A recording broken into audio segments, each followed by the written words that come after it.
오늘 목사님 말씀하신 대로 여러분들 얼굴 보니까 그냥 은혜가 저절로 되는 것 같습니다. 오늘도 주님이 우리를 통해 역사하시는 놀라운 은혜를 사모하면서 오늘 하루를 출발해 갑니다.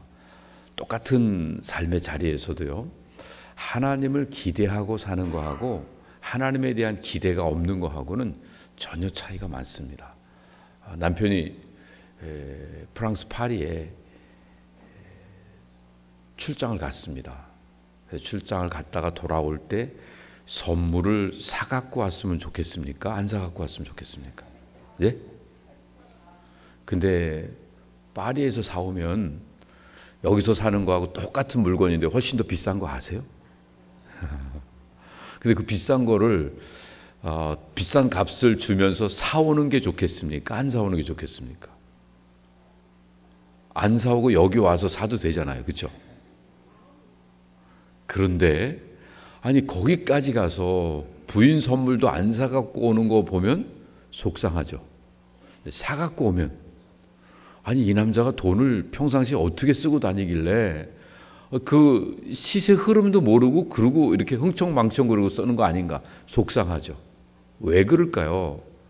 남편 바라보면 사오면 사온 대로 속상하고 안 사오면 안 사온 대로 속상한 겁니다. 그런데 하나님을 기대하면 야 남편이 돈 아까운 거 생각 안 하고 나를 이렇게 생각해 주는구나. 너무 고맙죠? 그다음에 안 사오면 야 남편이 우리 식구들 어떻게든지 먹여 살리려고 이렇게 전략하면서 다니고 있구나. 그래서 이래도 저래도 늘 행복하고 늘 마음속에 기쁨이 넘치는 겁니다. 어떻게 살면요? 하나님을 기대하면. 근데 사람을 기대하면 이래도 저래도 실망입니다. 목사님이 너무 열심히 하면 목사님만 막 잘 나가는 것 같아서 속상하고요. 목사님이 너무 열심히 안 하시면 아니 우리보다도 열심히 안 하시면 어떡하자는 얘기인가 하고 속상하고 그래요. 근데 하나님을 기대하면 목사님이 열심히 뛰어다니시면 그래서 감사하고 또 열심히 안 다니시는 것 같으면 그 시간에 뭐 하실까요? 당연히 말씀 연구하시고 당연히 기도하시고 또 당연히 하나님 앞에서 자기를 돌보시면서 자기 발전을 위해서 준비하시니까 그게 다 교회 유익이 되지 않겠습니까? 성도들도 마찬가지고 자식도 마찬가지입니다. 자식이 잘나면 잘나서 감사하고 못나면 못나서 감사한 겁니다. 아니 무슨 못난 자식이 왜 감사합니까? 요즘 잘난 자식은 다 나라가 뺏어가고 또 아들 같은 경우는 다 누가 뺏어간다 그래요? 장인 장모님이 다 뺏어간다 그러잖아요. 그죠? 근데 조금 부족한 것 같으면 내 옆에서 늘 심부름해주고 친구해주고 그리고 나를 즐겁게 해주니까 더 좋을 수 있죠. 그러니까 어느 쪽으로든 우리 하나님을 기대하며 살면 우리 인생은 늘 아름답고 행복해지는 줄로 믿습니다. 성경 전체에 보면요, 특별히 신약의 성도들을 대신해서 보여주는 그런 인물이 있습니다. 누굴까요? 우리 성도들을 다른 말로 말하면 영적 이스라엘이다 이렇게 표현을 하기도 하죠. 이스라엘이라는 이름을 가진 사람이 누굽니까? 야곱이죠. 창세기 있는 내용을 보면요, 창세기 1장부터 11장까지 있는 그 내용을 통해서는 네 가지 사건이 나오게 됩니다. 네 가지 사건은 타락의 사건입니다. 인간이 한 짓은 다 타락입니다. 아담의 타락, 그 다음에 또 가인의 타락, 노아의 타락, 그리고 바벨탑을 쌓는 타락입니다. 그때마다 하나님은 인간이 타락할 때마다 뭘 주시죠? 은혜를 주십니다. 그 은혜가 무엇입니까? 아담이 타락하니까 하나님이 가죽옷을 입혀주셨습니다. 또 가인이 타락하니까 표를 주셨습니다. 사람이 함부로 죽이지 못하도록요. 그리고 노아가 타락하니까 하나님이 은혜의 표로 무지개를 주셨습니다. 바벨탑을 쌓는 사건으로 인간이 타락하니까 하나님께서 주신 은혜가 뭐죠? 그때 거기 안 있어서 우리가 잘 모르는가요? 그 하나님이신 은혜는 아브라함을 불러주신 겁니다. 창세기 11장 마지막에 아브라함이 등장하기 시작했어요. 아브라함이 이삭을 낳고 이삭이 야곱을 낳고 야곱이 요셉을 낳는 사건으로 연결되어지는데요. 아브라함이 주인공 같으죠. 또 이삭이 더 훌륭한 것 같으죠. 그런데 성경 전체는요, 특별히 이 창세기 전체의 흐름은 핵심 인물이 야곱입니다. 아브라함도 이삭도 야곱을 낳는 사람으로 등장을 합니다. 그리고 더 나가서 요셉이 등장하게 되는데요. 요셉은 창세기 37장부터 등장을 합니다. 근데 37장에 요셉의 이야기가 시작되면서 뭐라고 표현하고 있냐면 야곱의 약전이다. 숏 히스토리를 말하고 있습니다. 야곱의 개인적인 백그라운드, 그 히스토리를 뭐라고 설명하냐 하면 요셉이 이렇게 살았다. 요셉의 이야기를 쭉 적어 놓으면서 왜 야곱을 등장시키고 있습니까? 요셉은 야곱의 열매이기 때문에 그렇습니다. 오늘 우리 성도가, 한 사람의 성도가 세워지기 위해서 하나님은 아브라함을 부르시고 이삭을 아름답게 세우시는 일까지 하십니다. 그리고 우리를 통해서요, 하나님은 요셉의 역사를 펼쳐 나가기를 원하고 계십니다. 우린 여전히 야곱입니다. 야곱은 어떤 뜻이죠? 속이는 자라는 뜻이고 인생도 속이는 인생을 살았습니다. 그런데 야곱이 하나님을 만나게 되었을 때 하나님인 줄 모르고 씨름하다가 하나님과 겨루어 이기고 난 다음에 하나님으로부터 새 이름을 받습니다. 그 이름이 뭐였죠? 이스라엘이었습니다. 여러분, 하나님을 이길 수 있는 방법은 뭐가 있을까요? 1번, 기도를 열심히 한다. 2번, 아주 머리를 잘 짜내서 꾀를 많이 낸다. 3번, 하나님이 져주시는 방법뿐이 없다. 3번이라고 그랬죠. 하나님을 이겼다는 건요, 하나님이 져주셨다는 얘기입니다. 하나님이 우리에게 져주셨습니다. 잘못은 내가 했는데요, 그 잘못한 대가는 하나님이 치르셨습니다. 그게 우리 인생입니다. 그거를 붙잡고 사는 게 성도의 삶입니다. 그래서 이스라엘은 하나님과 겨루어 이긴 자입니다. 옛사람의 썩어진 모습의 단계에서 이스라엘로 바뀌어진 변화된 단계로 넘어가는 것이 성도의 삶의 시작입니다. 성도의 삶은요, 항상 씨름하고 있는데 그 씨름을 이기는 비법이 무엇입니까? 기도입니다. 야복강에서 씨름하던 것도 우리는 기도로 표현을 하고 있습니다. 기도하면서 이기는 겁니다. 돌베개 베고 잘 때에도 하나님 앞에 서원하면서 기도를 했던 것들을 보게 됩니다. 이게 새벽에 나와서 기도를 하는 것들이 얼마나 귀한지 모릅니다. 여러분, 한 번 기도 안 한다고 무슨 문제가 생기지 않습니다.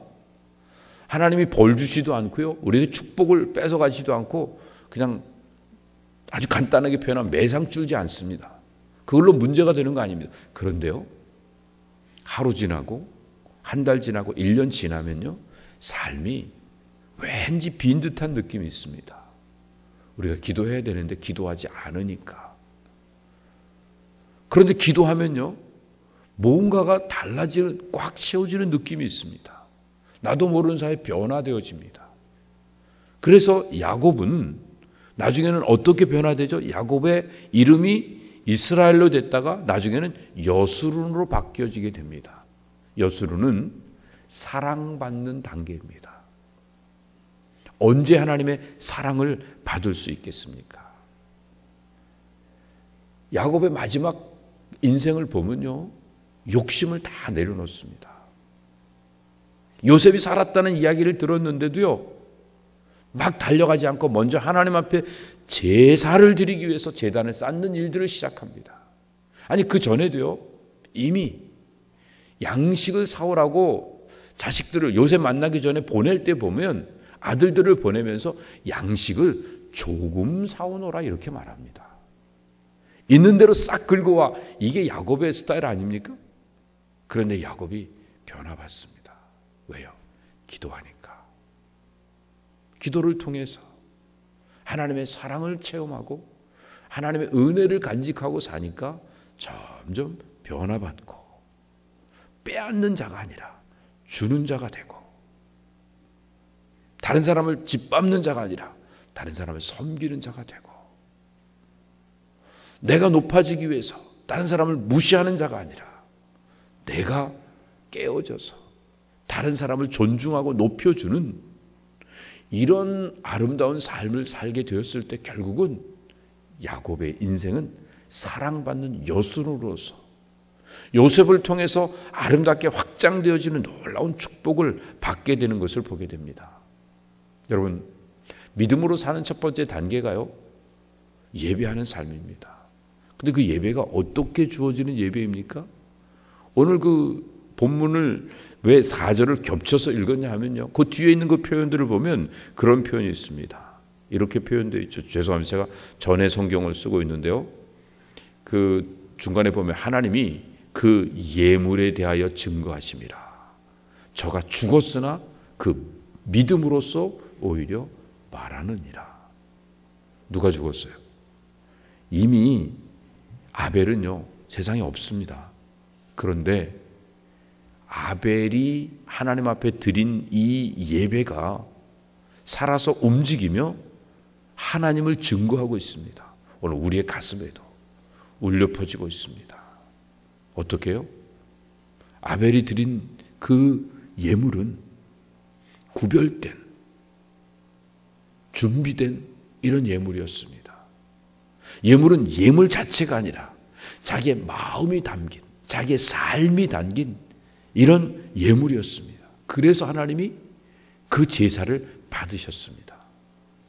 오늘 우리도요, 기도를 하면서 우리의 삶을 하나님 앞에 드려갔으면 좋겠습니다. 그냥 나 필요한 것 붙잡고 하나님 주세요, 그리고 안 주면 말고, 이렇게 사는 게 아니라 오늘도 하나님 앞에 나를 드리고 하나님의 은혜를 받아 머금고, 그래서 하나님과 동행하는, 하나님 안에서 함께하는 이런 기도가 우리 가운데 계속됐으면 좋겠습니다. 보통 그런 표현을 하죠. 기도가 깊어진다. 무슨 깊이 영적으로 사람만 보면 그 안에 속에 시커먼 것까지 다 보이고 무슨 생각하는 것까지 다 하는 게 기도가 깊어지는 게 아니라, 기도가 하나님 앞에서 나의 나된 모습으로 그냥 있는 대로 주님 앞에 나를 내려놓는 모습. 여러분, 언제가 제일 편하고 좋습니까? 제가 집회를 하면서 숙소를 이쪽 근처에도 안 하고 집에서 이렇게 다니고 있습니다. 왜 집에서 다닐까요? 집이 좋으니까. 우리는 언제 편안합니까? At home. 집에 있을 때 편합니다. 왜? 집이니까. 교회가 왜 편안합니까? 집이니까. 주님이 계신 그 자리. 기도가 바로 그런 거 아니겠습니까? At home. 주님이 계시니까. 우리 주님 앞에 나와서 모든 것들을 내려놓는 겁니다. 수고하고 무거운 짐 내려놓고 다 주님 앞에 하나하나 내려놓다 보면 주님과 함께하는 그것만으로도 행복한 삶을 살아갈 수 있게 됩니다. 오늘 어제 이어서 이제 오늘은 그 에녹에 대한 이야기를 나누려고 합니다. 어떻게 하나님과 동행했는가? 하나님과 동행하는 비밀이 뭘까요? 어떻게 경건하게 살았고 어떻게 대단하게 살아서 300년 동안이나 하나님과 동행하다가 죽음도 보지 않고 하늘나라로 올라가게 되었는가? 이렇게 살았으면 좋겠다. 그런데 너무 간단하게 성경은 기록되어 있습니다. 창세기 5장 21절에 있는 본문요, 에녹은 65세 무드셀라를 낳았고 무드셀라를 낳은 후 300년을 하나님과 동행하며 자녀를 낳았으며 그가 365세를 향수하였더라. 에녹이 하나님과 동행하더니 하나님이 그를 데려가심으로 세상에 있지 아니하더라. 21절, 2절, 3절, 4절 4절만 기록되어 있습니다. 그리고 이제 덧붙여서 오늘 본문에 있는 말씀 5절에 보면 에녹은 죽음을 보지 않고 옮기었는데 뭐 때문에요? 믿음으로. 하나님이 저를 옮김으로 다시 보이지 않는데 그 옮기기 전에 하나님은 그를 기쁘시게 받으셨다고 말씀하고 있습니다. 근데 하나님은 믿음이 없는 사람은 기쁘게 받지 않는다고 말씀하십니다. 네, 에녹이 가졌던 믿음이 뭐라고요? 그가 계신 것과 자기를 찾는 자에게 상 주시는 분임을 믿었다, 이렇게 말하고 있습니다. 그리고요, 유다서 14절에 있는 그 표현을 보면 아담의 7세 손 에녹이 사람들에 대해서도 예언하여 이르되 보라, 주께서 그 수많은 거룩한 자와 함께 임하셨으니 이는 뭇사람이 심판하사 모든 경건치 않은 자의 경건치 않게 하는 모든 경건치 않은 일과 또 경건치 않은 죄인의 주께 거스려 한 모든 강팍한 일을 인하여 저를 정죄하려 하심이니라. 경건치 않은 일, 강팍한 말, 이거를 정죄하려고 하나님이 에녹을 세우셨다고 이렇게 표현하고 있는 것입니다. 표현이 좀 난해한 것 같은 느낌이 있죠. 간단하게 정리를 해보면요, 에녹은 65세에 무두셀라를 낳았습니다. 그리고 300년간 하나님과 동행하다가 365세에 하늘나라로 올라가게 되었습니다. 65세가 될 때까지는 하나님과 동행하지 않았다는 얘기입니다. 그리고 그냥 그럭저럭 살았습니다. 근데 아들을 낳고 그때부터 하나님과 동행하게 되었습니다. 그리고 하나님과 동행하면서 하나님을 기쁘시게 하는 자라는 증거를 받았습니다. 그러니까 무엇으로 하나님을 기쁘시게 했다고요? 믿음입니다. 근데 무슨 믿음으로 하나님을 기쁘시게 한 겁니까? 아들을 낳고 믿음이 생긴 겁니다. 근데 아들을 낳고 무슨 믿음이 생긴 겁니까? 자, 첫 번째, 어제도 얘기했지만 하나님의 존재를 믿는 거로 끝나지 않았어요. 하나님 살아계시다. 하나님 지금도 불꽃 같은 눈동자로 쳐다보고 계신다. 여기서 끝난 게 아니라 조금만 더 나가면 하나님은 우리를 심판하신다. 마지막 때에 우리를 심판하신다. 하나님의 심판을 바라보고 살았던 것입니다. 모든 것들을 하나하나 다 감찰하고 계시기 때문에 하나님은 심판주고, 더군다나 우리가 하나님을 의뢰해서 선을 행하는 모든 것들에 대하여 상을 주시는 분이시다. 내가 억울하고 힘들고 답답해도 나의 이 억울한 판단을, 신원을 하나님이 갚아주신다라고 하는 믿음을 가지며, 그리고 살았을 때 하나님과 동행하는 삶을 살았다고 성경은 증거하고 있습니다. 우리도 하나님이 심판하신다는 분명한 믿음과 하나님이 상 주신다고 하는 분명한 믿음을 가지면 인생이 달라지게 됩니다. 작은 것 하나도 하나님이 다 보고 계신다. 코람데오의 신앙, 하나님 앞에서의 신앙을 갖고 두렵고 떨림으로 경건한 믿음을 가지고 사는 것. 세상에 악을 행하는 사람들 때문에 속상하고 힘들어갖고 불평하고 짜증내고 살지 않고 여호와를 의뢰하면서 선을 행하며 그의 성실하심으로 식물을 삼으며 하나님의 신실한 그 길을 걸어가는 사람, 이런 놀라운 사람들에게 하나님께서 상급을 베풀어 주신다고 하는 이 확신을 가지고 살면 인생이 달라지게 됩니다. 그 결과로 인하여 하나님께는 하나님을 기쁘시게 했고요, 자기 자신에게는 죽음을 보지 않고 천국으로 옮겨지는 축복을 받았습니다. 에녹이라고 하는 말은요, 두 가지 의미가 있는데요, 따른다는 말이 있고 순종한다는 의미가 있습니다. 하나님을 졸졸졸 따라다니는 사람이었고요, 하나님의 말씀에 순종하는 사람이었습니다. 에녹까지의 배경을 본다고 하면 아담 이후에 둘로 나눠지지 않습니까? 가인의 족보와 또 아벨을 대신한 셋의 족보가 있습니다. 가인의 7대 손이 라멕이고 파괴자로서 두발가인과 야발을 낳습니다. 그런데 이 셋의 족보에서는요, 셋의 7대 손이 바로 에녹입니다. 에녹은 순종하는 자라고 그랬죠? 그런데 그가 누구를 낳았어요? 무두셀라를 65세에 낳았다고 말하고 있습니다. 자, 무두셀라가 187세에 라멕을 낳았고, 라멕이 182세에 노아를 낳았습니다. 얼른 좀 계산을 해보실래요? 187세에 라멕을 낳았고 182세에 라멕이 노아를 낳았습니다. 모두 다 몇 살입니까? 예? 360? 이거 계산 안 돼도 취직돼요, 요즘요? 369세가 되겠죠. 187, 182. 그래서 무두셀라가 369세에 누구를 낳은 거예요? 노아를 낳은 겁니다. 근데 노아가 몇 살 때 홍수가 났죠? 그때도 우리 거기 안 있었죠. 그렇지만 성경에 600세라고 얘기하고 있잖아요.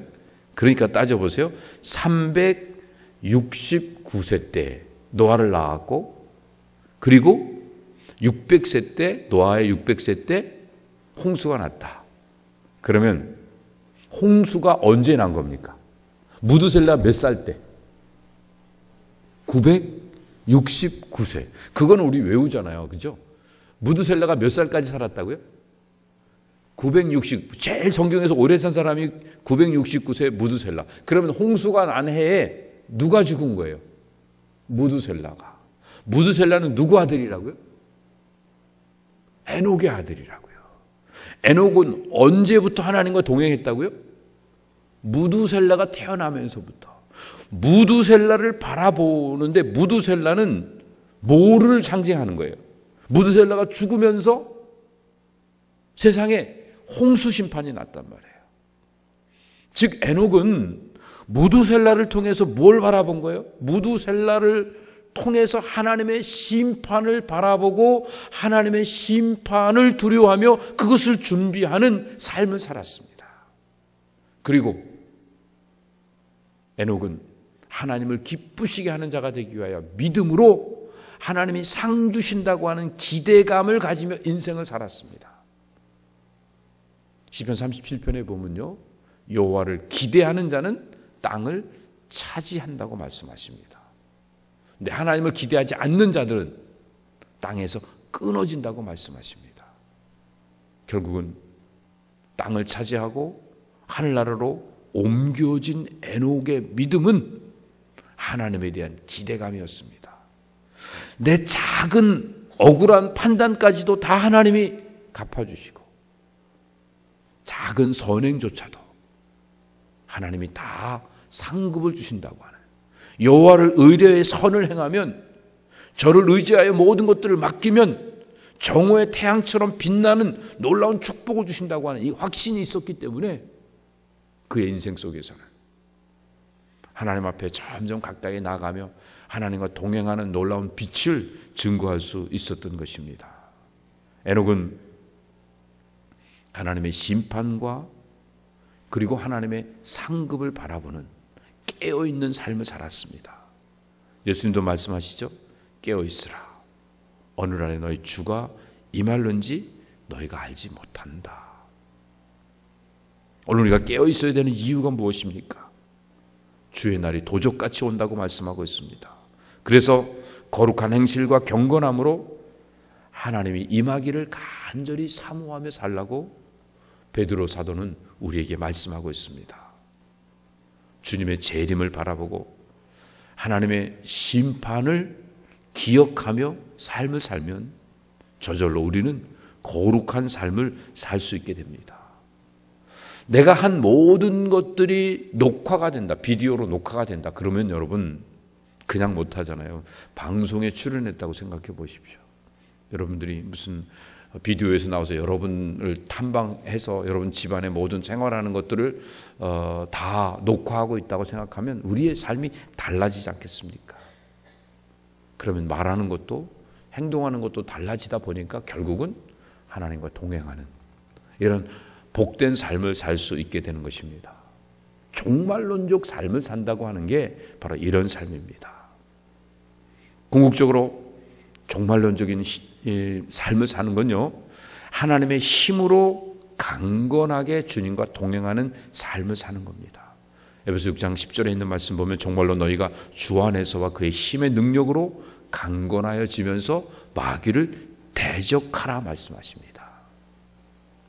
세상에는 왼수가 세 종류 왼수가 있습니다. 첫 번째 왼수가요, 누굴까요? 마귀입니다. 두 번째 왼수는요, 세상입니다. 세 번째 왼수는 집안 식구입니다. 근데 이 왼수들이 나타날 때마다 이거 물리치는 방법이 있습니다. 사탄은 어떻게 하라 그랬죠? 대적해서 물리치라고 말씀하십니다. 세상은요, 피하라고 말씀하십니다. 집안 왼수는 짊어지고 가야 됩니다. 그런데 우리는 왼수를 알긴 아는데 그 왼수들을 처리하는 방법을 혼돈을 합니다. 집안 왼수하고는 맨날 싸우고요. 그리고 세상은 짊어지고 가고요. 사탄은 싹싹 피하고 이렇게 하면 결국은 피해서 되는 문제가 아닙니다. 대적을 해서 이겨내야 됩니다, 사탄을. 그래야 강건하게 주님과 동행할 수 있습니다. 더 나아가서 주님과 동행하기 위해서 우리에게 필요한 건 항상 기뻐하는 겁니다. 쉬지 말고 기도하는 겁니다. 범사에 감사하는 겁니다. 주 안에서 항상 기뻐하라. 내가 다시 말하노니 기뻐하라. 주께서 가까우시니라. 이게 바로 주님과 동행하는 비법입니다. 항상 기뻐할 때 우린 주님과 동행하는 행복한 삶을 살 수 있습니다. 그 다음에요, 또 빌립보 4장에 있는 말씀대로 너희 관용을 모든 사람들에게 알게 하라. 주께서 가까우시다. 주님 오시는 그 심판을 바라보는 사람들은 늘 관용으로 삽니다. 용서하며 삽니다. 사랑을 베풀며 삽니다. 좀 넉넉하게 인심 쓰며 삽니다. 그런데요, 심판을 바라보지 못하는 자들은 인색하게, 야박하게, 매정하게 살아갑니다. 내가 널 언제 봤다고 너한테, 내가 왜 손해보고, 나만 왜 이런 취급을 받아야 되고, 세상에서 쓰는 용어들이 자꾸 교회 안으로 들어와서 교회에서 일하면서도 자꾸 이런 것들이 몸에 배지면서, 친교실에서도 친교하다가 누구는 일하고 누구는 앉아서 먹기만 하면 약이 올라가고, 그 다음에는 앞치마 집어 던지고 나도 그냥 앉아있고, 아무도 그냥 또 돌보지 않고 그냥 설거지 다 팽개치고 그렇게 집에 가버리는 이런 일들이 교회 안에서도 있고, 그렇게 한 일들이 잘했다고 잘못한 사람들을 지적하고 매도하는 것들이 더 목소리가 더 커지는 이런 안타까운 현상들이 있다고 하면 어떻게 희년 공동체를 만들어갈 수 있겠습니까? 괜히 여러분들 그런 건 아니죠, 그렇죠? 제가 여러분들이 아닐 줄 알고 제가 그 단계는 훨씬 더 뛰어넘으셨을 줄 알고 제가 이런 말씀을 드립니다. 이제는요, 관용으로 모든 사람을 대해야죠. 아니, 이렇게 우리 오늘도 기도하신 장로님 얼마나 은혜가 되십니까? 어제도 그렇고요. 이 정도 연세가 되시면 웬만한 거 다 경험했잖아요.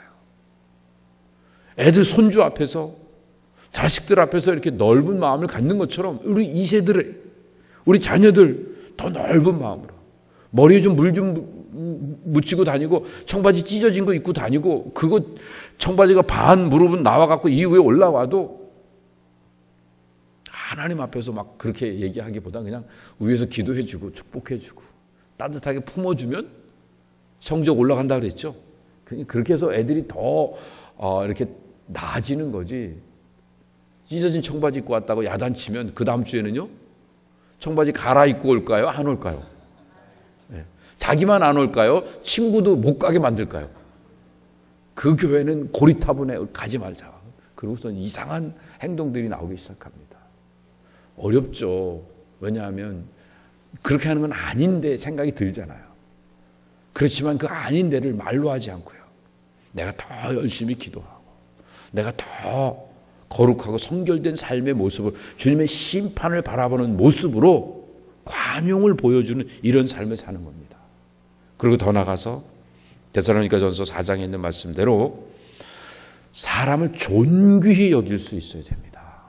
그게 하나님과 동행하는 방법입니다. 근데 존귀히 여기는데 누구를 제일 먼저 존귀히 여겨야 되냐면요, 아내를 귀히 여겨야 됩니다.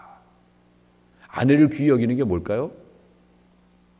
아내한테 비싼 보석 주는 게 아니라 함부로 무시하면서, 아직도 집에서 돌을 깨는 사람들이 있습니다.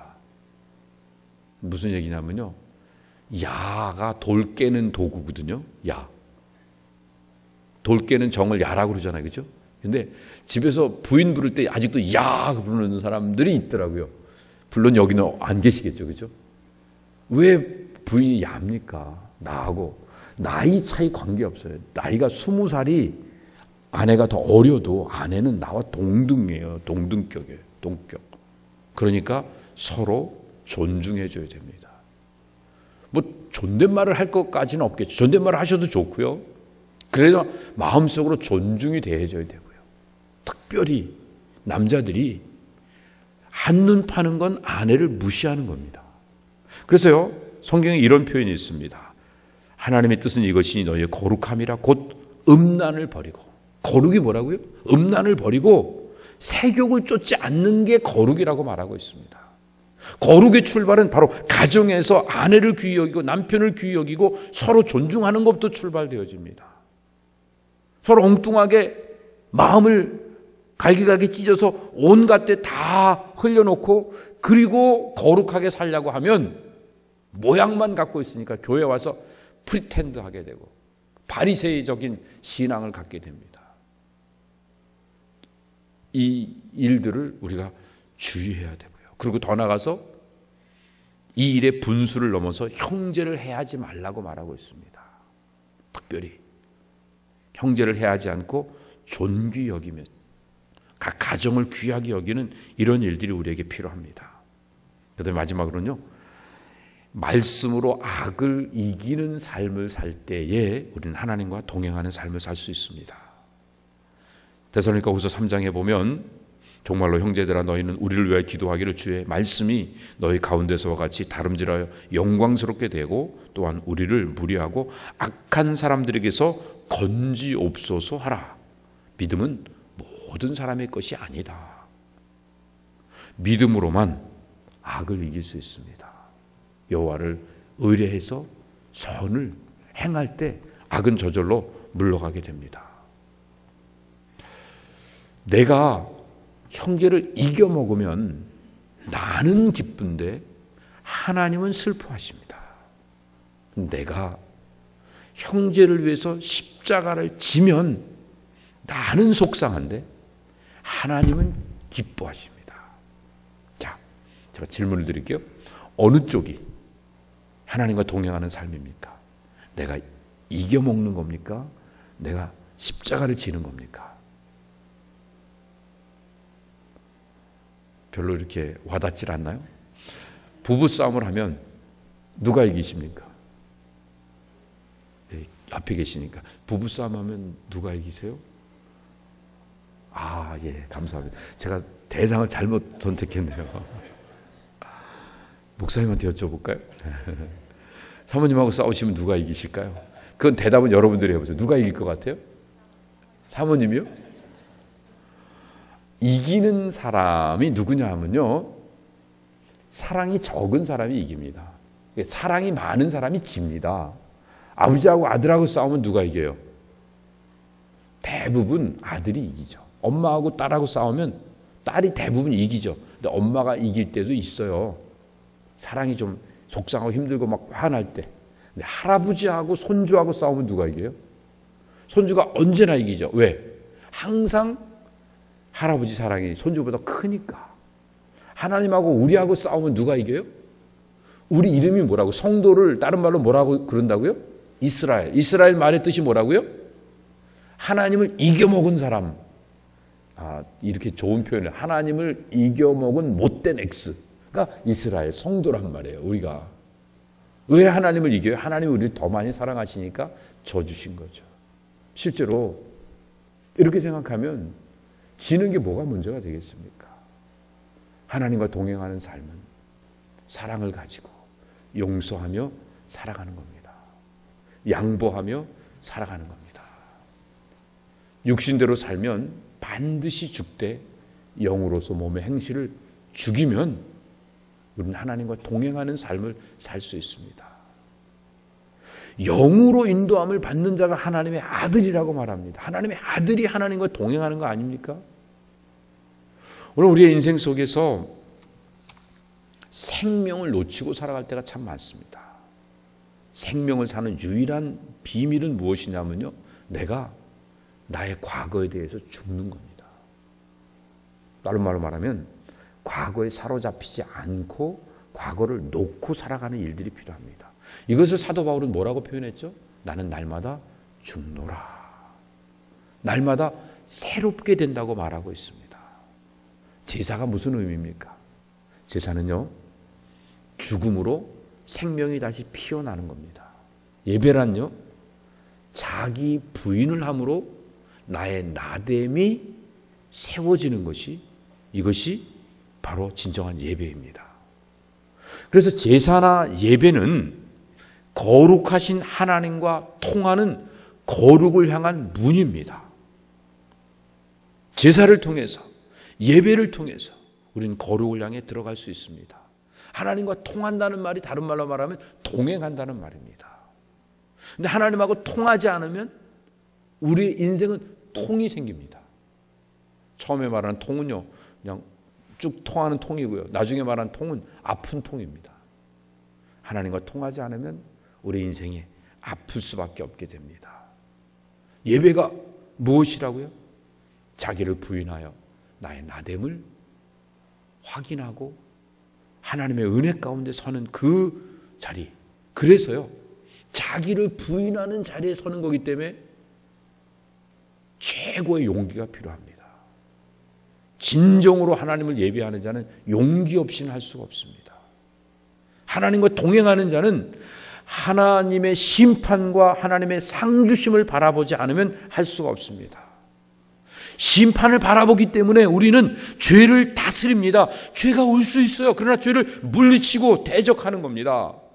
그리고 죄를 다스리도록 그리스도의 보혈로 우리를 적시는 겁니다. 나의 나됨은 나로 말미암은 게 아니라 하나님의 은혜로 말미암았다. 사탄이 우리를 공격하고 우리를 넘어뜨리려고 할 때도 너 죄 졌지? 그래도 그래, 나 죄 졌는데 그리스도의 보혈로 씻음 받았다. 그리고 내가 들고 다니는 것은 내 행위가 아니라 예수 그리스도의 십자가의 은혜를 붙잡고 다니기 때문에 나는 언제든지 하나님의 심판 앞에 당당하게 설 수 있는 자가 되는 겁니다. 그리고 죄의 나를 물들이지 않도록 죄와 싸워 이길 수 있습니다. 사탄이 나를 고소하고 정죄할 때에도 두려워하지 아니하고 담대하게 예수 그리스도의 보혈의 옷을 입고 나아갈 수 있게 됩니다. 그리고 거기에 머물러 있지 않고요, 적극적으로 하나님의 상주심을 바라보며 작은 씨앗이라도, 오늘 기도하신 장로님 보니까 이 포부가 크신 것 같아요. 30으로부터 시작 안 하고 60배, 100배 이렇게 시작하시는데요.